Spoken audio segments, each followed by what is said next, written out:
Welcome. If you want to change log method in your Oppo A52, let's go for the settings.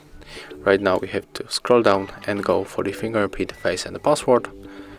Click on the lock screen password, and we have to draw our currently log method. In my case it was simple pattern. We can turn it off or just modify, so let's change it.